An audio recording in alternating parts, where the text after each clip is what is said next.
ഇനി മണവാട്ടി പെണ്ണിന് മഞ്ചത്തിയാവാൻ ലൈബയുടെ വെഡിങ് സെക്ഷനിലേക്ക് വന്നാൽ മാത്രം മതി ട്ടോ.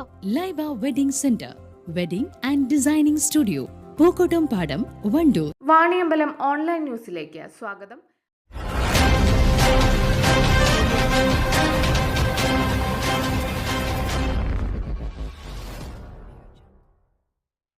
അഞ്ഞൂറോളം രോഗികൾക്ക് സാന്ത്വനം നൽകി വരുന്ന വണ്ടൂർ പാലിയേറ്റീവ് ക്ലിനിക്കിന്റെ ഒരു വർഷത്തെ പ്രവർത്തന ഫണ്ട് സമാഹരണ ക്യാമ്പയിന് തുടക്കമായി. CT മുഹമ്മദ് ഹുസൈൻ കരിപ്പത്തൊടിക എന്നിവരിൽ നിന്ന് ഫണ്ട് ഏറ്റുവാങ്ങി. AP അനിൽകുമാർ MLA ഉദ്ഘാടനം നിർവഹിച്ചു.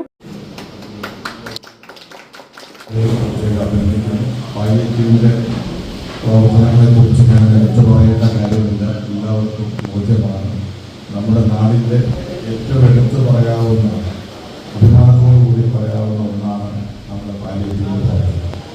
അതെവിടെയും കാണാൻ കഴിയാത്ത രീതിയിൽ ജനങ്ങളുടെ പിന്തുണയോടുകൂടി ഗവൺമെൻറ്റിൻ്റെ അല്ലെങ്കിൽ തദ്ദേശ സ്വയംഭരണ സ്ഥാപനങ്ങളുടെ ഒന്നും പിന്തുണ ഇല്ലാതെ നല്ല മനസ്സുള്ള കുറേ മനുഷ്യരുടെ സഹായത്തോടു കൂടി ഒരു ഗവൺമെൻറ് സംവിധാനം പോലെ തന്നെ പാലിയേറ്റീവ് ക്ലിനിക്ക് നടക്കുന്നു എന്നുള്ളതാണ് നമുക്ക് ഇന്ന് നമ്മുടെ ജില്ലയിൽ തന്നെ എടുത്തു പറയാവുന്ന ഏറ്റവും അഭിമാനകരമായി ചൂണ്ടിക്കാണിക്കാവുന്നത്. നമ്മുടെ എല്ലാ പഞ്ചായത്തുകളും എനിക്ക് ഓരോ പഞ്ചായത്തും പാലിയേറ്റീവ് വന്നതുപോലും അത് പലയിടത്തും ആരംഭിച്ച ആണെന്നുള്ളതാണ് ഇവിടെ ആരംഭിച്ചത്.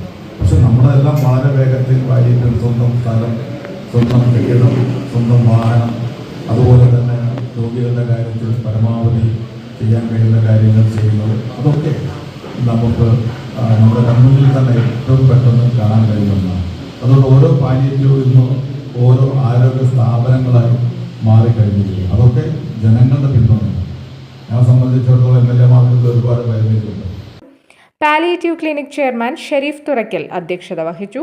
ചടങ്ങിൽ വണ്ടൂർ ഗ്രാമപഞ്ചായത്ത് അംഗം വി രുക്മിണി വാർഷിക പ്രവർത്തന രൂപരേഖ പ്രകാശനം ചെയ്തു.